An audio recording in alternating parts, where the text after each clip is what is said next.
Now अब हम बात करते हैं हमारे सी प्रोग्राम के कोड पर कि हमने जैसे कि पिछली वीडियो के अंदर एक छोटा सा प्रोग्राम सब के ऊपर बना के दिखाया था, टर्बो सी प्लस प्लस के ऊपर और डेव सी प्लस प्लस के ऊपर। नाउ मैं चाहता हूँ हमारे पास डेव सी प्लस प्लस के अंदर जो मैंने आपको लास्ट टाइम कोड करके दिखाया था वो कोड मैं शुरू से करके दिखाऊँ और आपको एक एक चीज़ समझाऊँ। नाउ मैं फाइल पे क्लिक किया, न्यू पे क्लिक किया, सोर्स फाइल पे क्लिक किया। नाउ सबसे पहले हमेशा याद रखिएगा अपनी फाइल सेव कीजिएगा, कंट्रोल एस, या फिर आप इस जगह पर जाकर सेव कर सकते हैं। जिस जगह पर आपको सेव करना हो यहाँ पर जाकर एड्रेस पर, या जिस जगह पर आपको करना हो यहाँ से जाकर आप सेव कर सकते हैं। नाउ अब मैं इसका नाम रख देता हूँ डीप 1। अब डीप 1 को, और इसकी फाइल फॉर्मेट, क्योंकि हम सी का कोड कर रहे हैं तो हम फॉर्मेट मतलब जो सी प्रोग्राम की फाइल होगी उसकी एक्सिटेशन वो डॉट सी से होती है। इससे हम एक्सिटेशन सेलेक्ट करते हैं डॉट सी। पहले ही हमारे पास एक प्रोग्राम था, उसकी इंट्रो था, वो उसकी एक्सिटेशन सी थी। तो इसी तरह डीप 1 की भी इंट्रोडक्शन या एक्सिटेशंस सी होनी चाहिए। नाउ इस पर क्लिक करते हैं।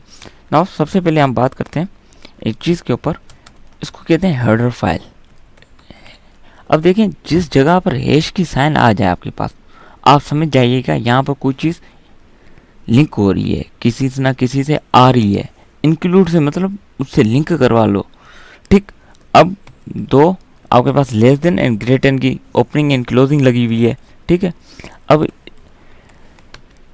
इसके अंदर हम लिखते हैं SDIO.H इंक्लूड मीन्स के हैश देकर हमने इंक्लूड करवाया, मैंने कि लिंक बताई कि आप ये वाली फाइल SDIO.H इंक्लूड कर दो इसके अंदर। अब इसके अंदर क्या होता है SDIO। एक चीज़ और बता दूं, कंपाइलर को ये होती है हमारे पास single line comment. Single line comment से मुराद ये है कि अगर हम इस सिंबल लिखने के बाद कोई भी चीज़ लिखेंगे वो कंप्यूटर या कंपाइलर उसे रीड नहीं करेगा, कोई भी चीज़ नहीं पढ़ेगा। आगे चल के मैं वही डीप में आपको बताऊंगा। जैसे कि अभी मैं यहाँ पर लिख देता हूँ, चलो इसको मैं छोड़ देता हूँ या यहाँ पे लिख देता हूँ। यहाँ पर आकर मैं इंक्लूड तो आ गया STDIO। ये हमारी एक लाइब्रेरी होती है जिसका नाम होता है स्टैंडर्ड इनपुट एंड आउटपुट। अब दूसरी बात की जाती है डॉट एच क्या होता है? डॉट एच हमारे पास होती है, इसको कहते हैं हेडर फाइल, और हम इसे प्री प्रोसेसर डायरेक्टरीज भी कह सकते हैं। और इसके अलावा हैश की साइन आ जाती है, मीन्स कि आप समझ जाइएगा यहाँ पर हेडर फाइल यूज हुई है। इंक्लूड का जो मतलब होता है, वैसे इसको मज़ीद डीप में देखेंगे तो और भी कॉन्सेप्ट है, लेकिन अभी मेरे समझाने का मकसद ये है कि आपको थोड़ा ना थोड़ा इसका बेसिक ना हो जाए। आगे चल के हम अपनी खुद की हेडर फाइल बनाएंगे। इंक्लूड इसका लिंक करवाना, इसको कॉल करवाना, ठीक। अब इसके अंदर क्या होता है, इंक्लूड जैसे कि प्रोग्रामिंग लैंग्वेज कोई भी आप देखेंगे वो कंप्यूटर को नहीं पता होता क्या होती है क्या नहीं, कंपाइलर को नहीं पता होता, हर किसी के पीछे कोई ना कोई डेफिनेशन लिखी हुई होती है। नाउ ये तो हो गया हमारे पास। इसी तरह बहुत सारी हमारे पास हेडर फाइल्स हैं, मैं आपको खोल के दिखाऊंगा। ये हेडर फाइल हमारे बिन के अंदर सेव होगी जहाँ पर हमने ये कंपाइलर इंस्टॉलेशन की है। इंक्लूड का फोल्डर होगा वहाँ के अंदर, उसके अंदर आप जाके देख सकते हैं। इसको मैं आगे चल के आपको दिखाऊंगा। इसको कहते हैं हम मेन फंक्शन। देखें वर्ड मेन, इसको ऐसे भी लिख सकते हैं हम, इसको ऐसे भी लिख सकते हैं, इसको वर्ड मैन ऐसे भी लिख सकते हैं। अब देखें मेन, हमेशा याद रखिएगा कोई भी सी प्रोग्राम के अंदर या मेन फंक्शन के अलावा कभी नहीं चलेगा। मेन फंक्शन होगा तो चलेगा। हम आगे चल के अपने भी इसी तरह के ऐसे फंक्शन बनाएंगे। और void का मीन्स होता है नथिंग, int का मतलब होता है इंटीजर। void में नथिंग, मेन फंक्शन नथिंग, और हमेशा ये स्मॉल ब्रैकेट से आइडेंटिफाई किया जाता है हमारे पास कि यहाँ पर मेन फंक्शन शुरू हो गया है। नाउ इस पूरे फंक्शन की हम आगे चल के बात करेंगे, तब मैं आपको मज़ीद डिटेल में इसको क्लियर करूँगा। नाउ अभी मैं सिंपल एक काम कर देता हूँ, सिर्फ एक लिख देता हूँ। हमेशा कभी भी कोई भी प्रोग्राम आप राइट करेंगे तो ये चीज़ होगी, इसके बगैर हमारा प्रोग्राम नहीं चलेगा। उसके बाद हमारे पास होती है मेन फंक्शन। जब भी हम बनाते हैं, इंट दिया मेन, उसकी स्मॉल ब्रैकेट्स। नाउ अब एक इसकी मिडिल पेरेंथेसिस या कर्ली ब्रैकेट्स इसे हम कह सकते हैं। देखें अब हमने ये लगा दी। इसका मतलब ये है कि हमारा जो प्रोग्राम है मेन फंक्शन, वो यहाँ से इस ब्रैकेट से वो रीड करना स्टार्ट करता है, इस जगह पर एंड करता है। अब इसके अंदर आप हमारे पास कितनी भी लाइन हो वो रीड करेगा इसको। जब तक यहाँ पर हमने एंड किया है, क्लोज किया है ब्रैकेट्स, ये हमारी सारी लाइन ऑफ कोड यहाँ तक पढ़ेगा। नाउ अब बात की जाती है प्रिंटफ।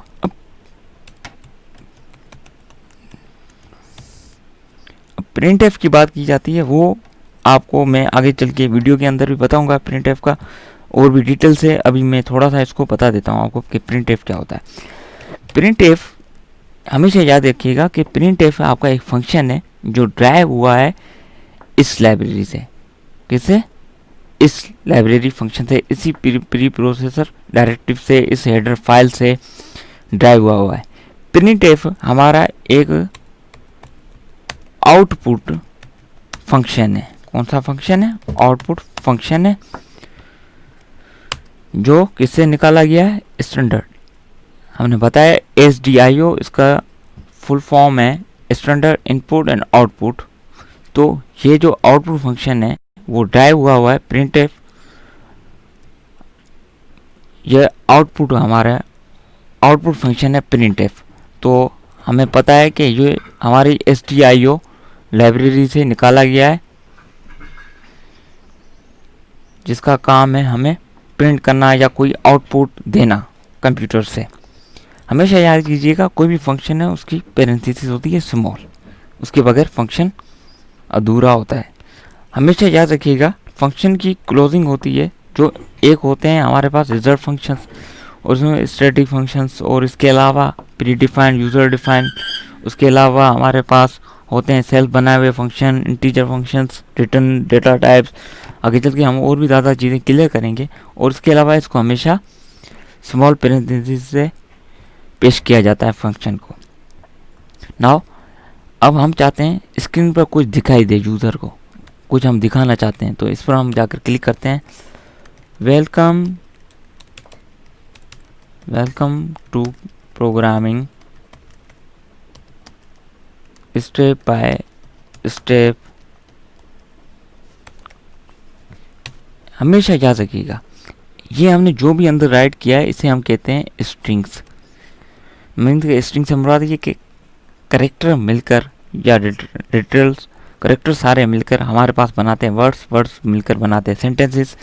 अब सिंपल सी के अंदर या प्रोग्राम लैंग्वेज के अंदर हम बात करेंगे, वर्ड्स वो भी हमारे स्ट्रिंग में आते हैं, सेंटेंसेस वो भी हमारे स्ट्रिंग में आते हैं। हमेशा याद रखिएगा कभी भी सेंटेंसेस या वर्ड आपको डिस्प्ले करवाने हो तो हमेशा क्या देंगे हम?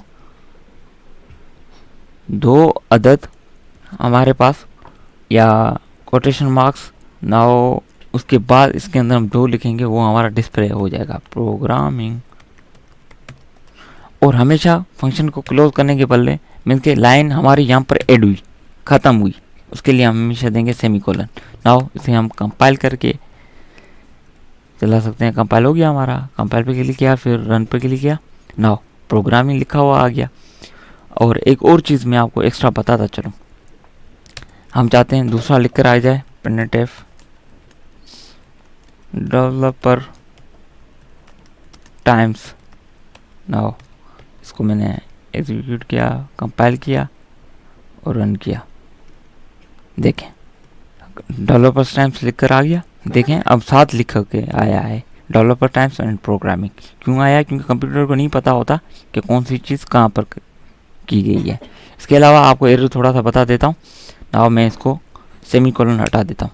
अब मैं इसको कंपाइल करता हूँ और रन करके दिखा देता हूँ।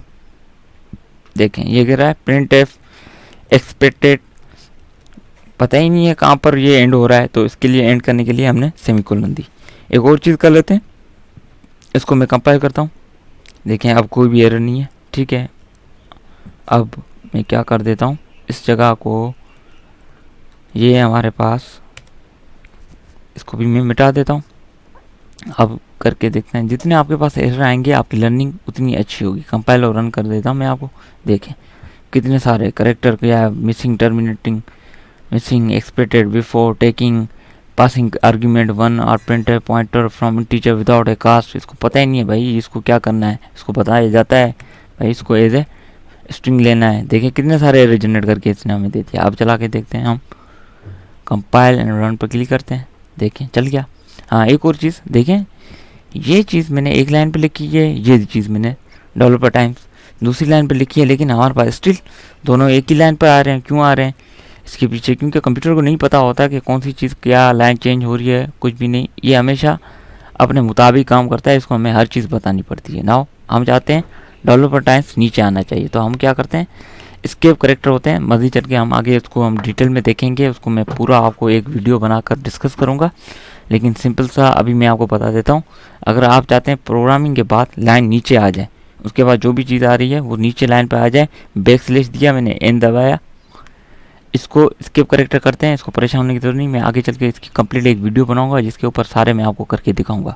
नाउ अब इसको मैं एग्जीक्यूट, कंपाइल एंड रन पर क्लिक किया मैंने। देखें प्रोग्रामिंग एक लाइन पर, डेवलपर टाइम्स दूसरी लाइन पर।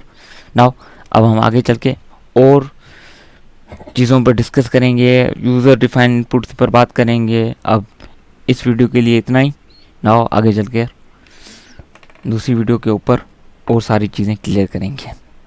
नाउ शुक्रिया आपका जो आपने सुना।